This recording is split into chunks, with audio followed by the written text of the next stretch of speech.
How many know the story of Jacob? Now, Jacob is running from his uncle. Yeah. Now, also running from his brother. Yeah. Because his brother said, when my daddy died, Yeah. I'm going to kill him. Yeah. So now, here's Jacob having to face him. Yeah. Having to face his uncle Yeah. and having to face his brother. Yeah. But the biggest test was facing himself. Yeah. The hardest thing to do sometimes is to look yourself square in the mirror and confront yourself. To look at yourself in the mirror and say, you know what? You got to do better. You know what? You should be further than this. Yeah. You know what? You've really been a trickster all your life. You know what? You're really evil. You're really mean. To look yourself in the mirror and tell yourself the truth is sometimes the hardest thing because we place focus everywhere else till we can't look at ourselves. I mean, to have people tell you I have a gift of discerning others, but can't discern themselves. Now, how does that work? I don't know. Don't the gift of discerning work Meet yourself first. always? But it's one-sided. How does that work? Because it's easier to see somebody else's fault than it is to see Your own. your own fault. So now Jacob, look at verse 24. He sends his family. He's on his way to meet Esau. He knows Esau wants to kill him.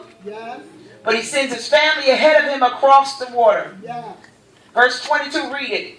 Somebody, everybody, Genesis 32, 22, start reading. And he rose up that night and took his 2 wives and his 2 women servants and his 11 sons and passed over. he's been busy. Come on.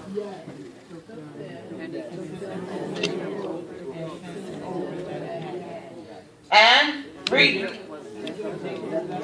Stop right there. Sometimes you got to get everything away from you. Anybody ever been there? Sometimes you got to get in the car. Say, God, I need you to talk to me now. Time I get to Violin in Millville, I need some peace.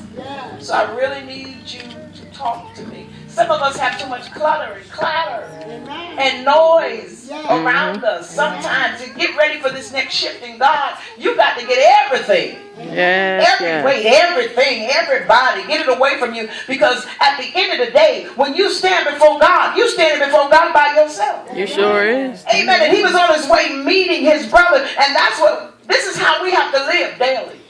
We have to live understanding. When you stand before God, you're standing before God alone. Not husband and wife, not wife and children. Come on here. Not mama. Mama, tell God. You ain't going to be able to say that. Come here and tell God how good I was. No.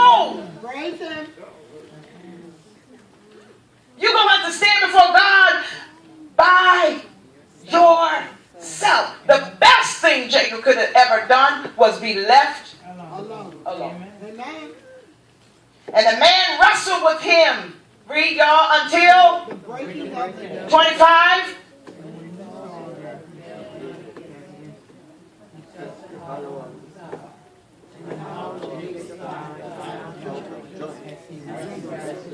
And he said, let him go, for they break.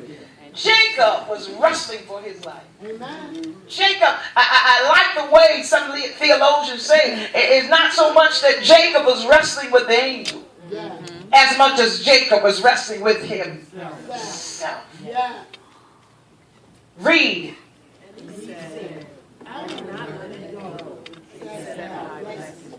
Listen, he knew what he was holding on to. Amen. And sometimes you got to get to this place in your life. You got to go after God and say, God, I'm not stopping.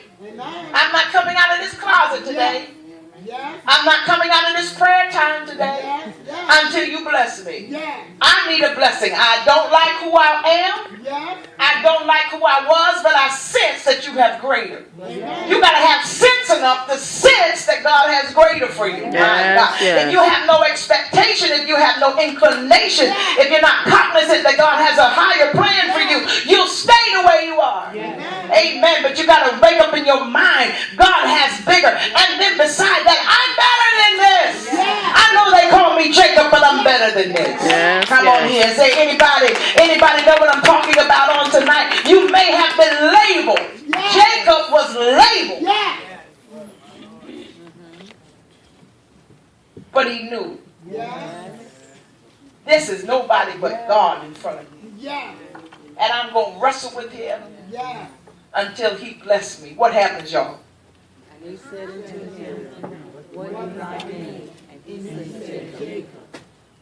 And he said, my name shall be called Israel. Listen, you got to understand. Hold your finger right there. You got to understand. We have to understand this. You may be labeled. Amen. And what they called you was true.